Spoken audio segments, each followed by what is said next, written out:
E estamos há 5 anos aí nessa batalha árdua de devolver para a cidade um equipamento tão simbólico, tão importante. O que o Rafael está fazendo nessa cadeira? Muita gente não conhece a história verdadeira por trás do Pacaembu, quando ele foi fundado, qual foi o seu primeiro dono, a história dele. Eu percebi que hoje vocês estão com a imagem lá em cima, tá todo mundo esperando a inauguração, mas eu lembro que no começo era só metralhadora. Os usuários, os principais beneficiados do investimento são os próprios moradores da região.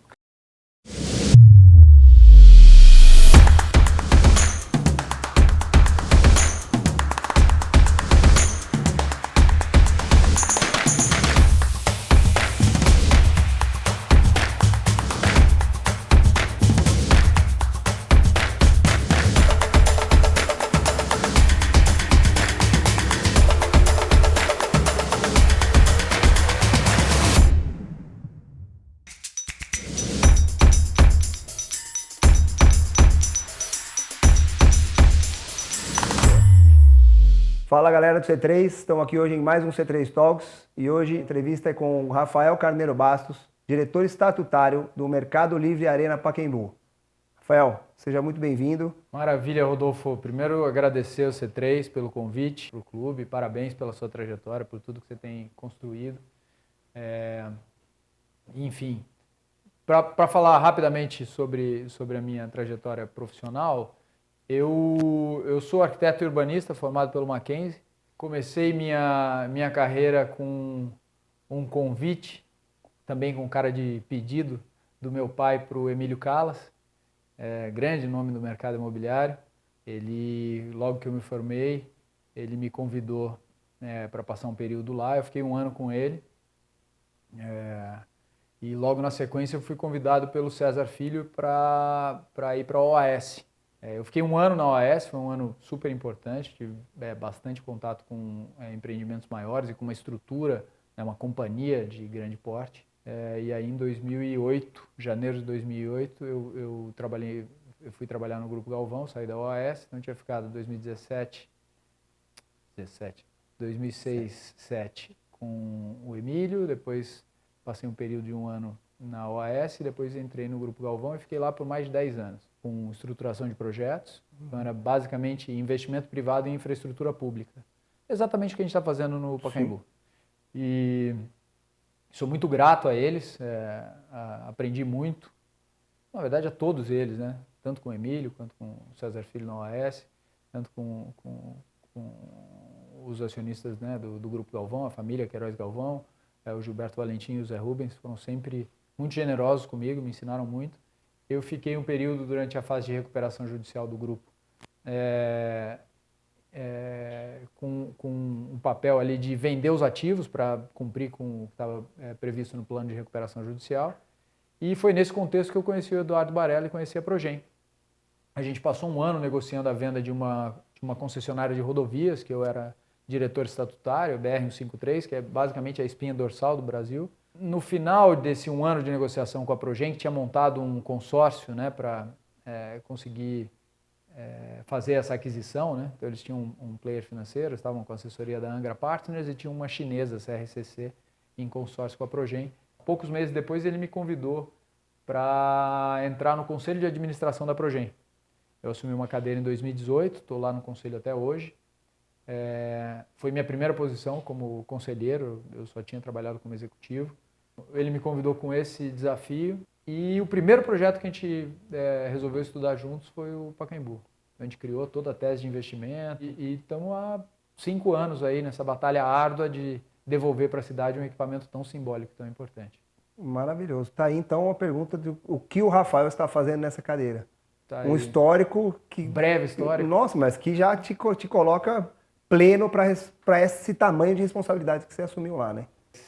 De fato, essa performance muito acima da média da Progem foi o que possibilitou a companhia ter condições de entrar numa concessão desse tamanho, né? Nós estamos lá falando de um projeto que tem investimento relevante, né? Estamos falando de, assim, são 600 milhões de reais de investimento, mais a outorga, né? Que foram mais de 100 milhões de reais, então no total dá mais de 700 milhões de reais de investimento. Já foram aportados mais de 200 milhões de reais em capital próprio no projeto. Então é de fato um esforço muito grande e que só foi possível por conta dessa presença marcante da Progen no projeto, que, enfim, desde a atestação, a Progen teve um papel muito relevante nos Jogos Olímpicos em 2016 no Rio.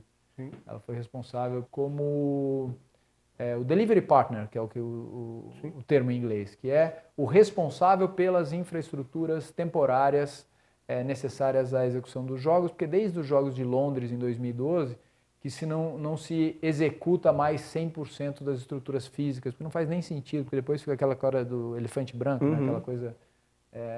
E no Rio de Janeiro foi feito também boa parte das arenas que receberam os jogos, foram estruturas temporárias que foram ou executadas e operadas pela Progen. Então foi esta experiência, esse know-how adquirido durante os Jogos Olímpicos que nos deram as credenciais para participar do certame licitatório da concessão do Pacaembu. Muito legal. E agora, como o meu objetivo aqui é falar um pouco de história, muita gente não conhece a história verdadeira por trás do Pacaembu, quando ele foi fundado, qual foi o seu primeiro dono, a história dele. Acho que para a gente ter um fio condutor aqui da nossa conversa, eu queria que você falasse um pouquinho disso. Na nossa pré-conversa aqui, você falou coisas muito legais. A história do Pacaembu é riquíssima, né? Assim, pensar que no início do século passado aquela era uma região afastada do centro de São Paulo, hoje é no coração da cidade, mas no início do século passado era uma região afastada do centro, era uma fazenda. Os ingleses da Companhia City estavam desenvolvendo vários bairros jardim dentro da cidade, jardins, Pacaembu, Butantã, foram áreas que foram compradas pela Companhia City e loteadas pela Companhia City. E no caso específico do Pacaembu, a Companhia City se viu com um problema, que era uma parte significativa da área da fazenda que eles tinham comprado para fazer o loteamento, era alagadiça, ou seja, de difícil ocupação para a construção de residências, né, que era o fundo do vale do Pacaembu. E Pacaembu, em Tupi-Guarani, significa terra alagada. Então, de fato, era um charco, ali era um brejo. E aí já havia, na gestão municipal, um desejo de se criar um equipamento que pudesse sediar grandes eventos esportivos e culturais na cidade de São Paulo.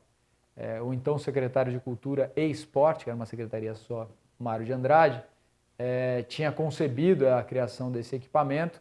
E os ingleses, de forma muito habilidosa, doaram aquele terreno para o município para que o município construísse, então, o maior complexo esportivo da América Latina naquele momento.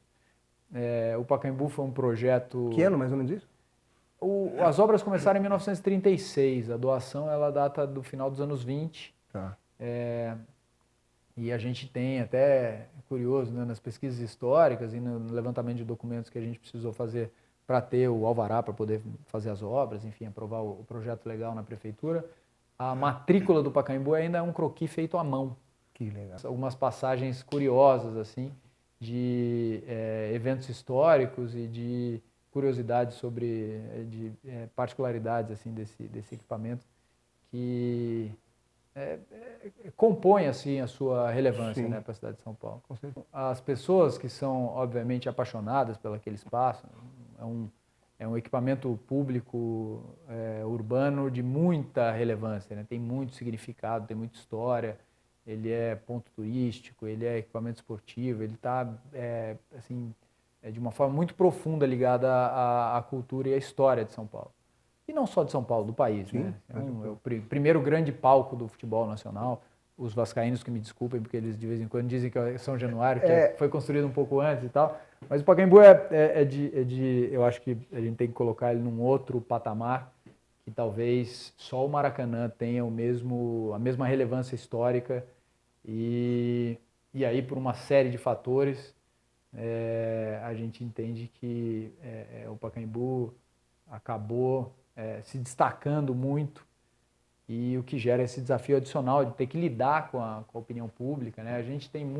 Infelizmente, a gente tem muita interferência também política, né? Porque a nossa agenda é uma agenda técnica, quer dizer, a partir do momento em que a prefeitura fez uma licitação de concessão, o contrato foi assinado, o processo foi exemplar do ponto de vista legal, A concessionária foi lá e desembolsou 80 milhões de reais a título de ágio sob a outorga mínima de 35, que está sendo paga agora. A primeira parcela foi paga no ano passado, a segunda vai ser paga esse ano, e são 10 parcelas, né? Os 35 milhões divididos em 10 parcelas do ano 4 até o 13º. E mais todo esse investimento que é reversível. Sim. Então, 600 milhões de investimento mais a outorga, 100% disso, ao final do prazo do contrato de concessão, ele é revertido de volta para a prefeitura. Então, você imagina que a gente tem que rentabilizar, primeiro, obviamente, pagar os empréstimos, né? Enfim, e depois rentabilizar o capital próprio que foi empregado nesse projeto durante um período de tempo curto, né? Como se a ampulheta tivesse virado na data da assinatura do contrato de concessão. E é por isso que a gente trabalhou tecnicamente bastante para conseguir executar a obra dentro do prazo do contrato. O estado de degradação do equipamento era assim, terrível. A gente tinha, só para citar algumas passagens, a gente tinha situações de instalações assim, super precárias com risco iminente de incêndio. A gente encontrou as estruturas de madeira dos ginásios, né, em especial o ginásio de tênis, que era um que tinha sofrido só uma intervenção, última intervenção no final dos anos 60, quando da implementação do tobogã, que você já citou, depois a gente volta nesse assunto. Mas assim, o ginásio é uma cobertura belíssima no sistema Half, que foi criado por um engenheiro austríaco que se apaixonou pelas madeiras tropicais e resolveu se mudar para o Brasil e trouxe esse sistema construtivo que não existia ainda no nosso país antes dele, que até o sobrenome dele foi o que batizou, então tem altíssima relevância histórica. O ginásio de tênis, assim, a avaliação dos especialistas que a gente contratou era que ele não ficava de pé por mais 5 anos. Nossa. Ia colapsar a estrutura do ginásio. Olha o risco. Entendeu? Então, a gente está fazendo o maior processo de restauro do país hoje. Todas as edificações originais estão sendo restauradas, um processo super trabalhoso, aprovado e acompanhado pelos órgãos de defesa do patrimônio histórico, tanto municipal, o Compresp, quanto estadual, com o DEFAT. Nós produzimos só para apresentar para os órgãos de patrimônio histórico, até hoje, 18 cadernos com toda a documentação técnica, os levantamentos fotográficos, os mapas de danos, para demonstrar tudo que está sendo feito de uma forma amigável, porque você imagina que hoje nós temos de documento técnico, de projeto mesmo, são mais de 5 mil documentos. Assim. Seria muito pouco provável que o corpo técnico do DPH e da UPPH, né, Departamento de Patrimônio Histórico e Unidade de Preservação, conseguisse avaliar tudo isso. Vocês fizeram um resumão. A gente fez um trabalho super interessante primeiro de inventariar tudo que existia. Então, cada porta, cada janela, cada portão, tudo está fotografado e inventariado.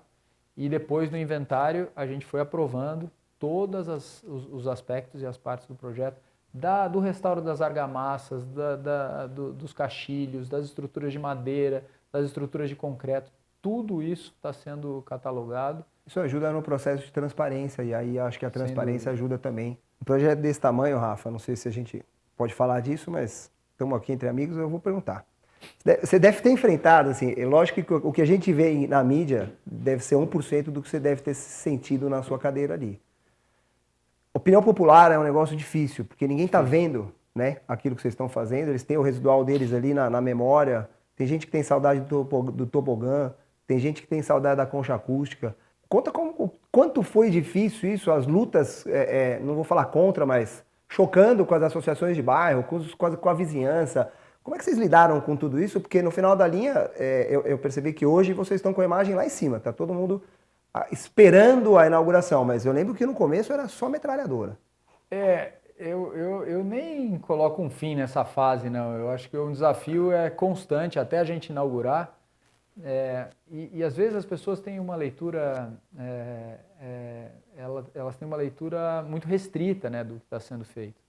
E quem não entrou no Pacaembu antes da concessão com um olhar assim mais detalhista, acaba perdendo alguns aspectos muito relevantes. Assim. Com os moradores, a gente entende que a associação ela perdeu bastante representatividade, na associação de bairro ela hoje não tem mais site, a gente recebe, obviamente, sempre que nos são demandadas, mas ela não tem mais um site, ela faz tempo que não tem convocação para reuniões. O que a gente entende é que a associação, ela por ser contrária à concessão, pra você ter uma ideia, eles fizeram em 2019 uma enquete na página do Facebook da Associação de Bairro, perguntando quem era a favor ou contra.